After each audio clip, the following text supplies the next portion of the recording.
माँ दुर्गा की महिमा अनंत है और उनकी कथा का विस्तार तीनों लोकों में व्याप्त है।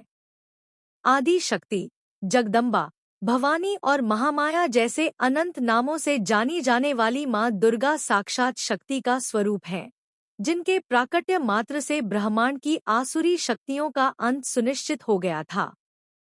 इस कथा का आरंभ उस समय से होता है जब संपूर्ण सृष्टि अंधकार में डूबी थी और केवल शून्य का अस्तित्व था। तब उस शून्य से एक दिव्य प्रकाश प्रकट हुआ जो स्वयं आदि शक्ति थी। उन्होंने ही ब्रह्मा, विष्णु और महेश को जन्म दिया और उन्हें सृष्टि के सृजन, पालन और संहार का दायित्व सौंपा। लेकिन इन देवों को अपनी शक्तियों के संचालन हेतु जिस ऊर्जा की आवश्यकता थी, वह स्वयं शक्ति ही थी। समय के चक्र के साथ एक अत्यंत बलशाली असुर का जन्म हुआ जिसका नाम महिषासुर था, जो रंभ नामक असुर और एक महिषी के संयोग से उत्पन्न हुआ था। महिषासुर ने अपनी शक्ति के मद में आकर ब्रह्मा जी की घोर तपस्या की और उनसे यह वरदान प्राप्त कर लिया कि कोई भी देवता, दानव, गंधर्व या मनुष्य उसका वध न कर सके। उसने चतुराई से स्त्री को अबला मानकर अपने वध की शर्त में स्त्री का नाम नहीं जुड़वाया, क्योंकि उसे विश्वास था कि कोई भी स्त्री उसका सामना नहीं कर पाएगी। वरदान मिलते ही महिषासुर ने तीनों लोकों में हाहाकार मचा दिया। उसने स्वर्ग पर आक्रमण कर इंद्र का सिंहासन छीन लिया और सभी देवताओं को स्वर्ग से निष्कासित कर दिया।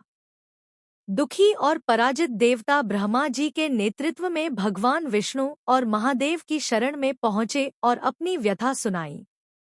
देवताओं का कष्ट सुनकर विष्णु जी और शिव जी अत्यंत क्रोधित हुए और उस क्रोध से उनके मुख से एक महान तेज प्रकट हुआ, जो सभी देवताओं के तेज के साथ मिलकर एक नारी के रूप में परिवर्तित हो गया।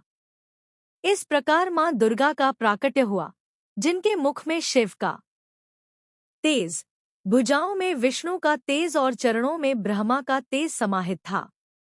देवताओं ने उन्हें अपने दिव्य अस्त्र शस्त्र भेंट किए। भगवान शिव ने त्रिशूल दिया, विष्णु जी ने चक्र दिया, इंद्र ने अपना वज्र और ऐरावत का घंटा प्रदान किया, हिमालय ने उन्हें सवारी के लिए सिंह भेंट किया। अस्त्रों से सुसज्जित होकर मां दुर्गा ने महिषासुर की नगरी की ओर प्रस्थान किया और वहां पहुंचकर इतनी तीव्र गर्जना की कि संपूर्ण ब्रह्मांड कांप उठा।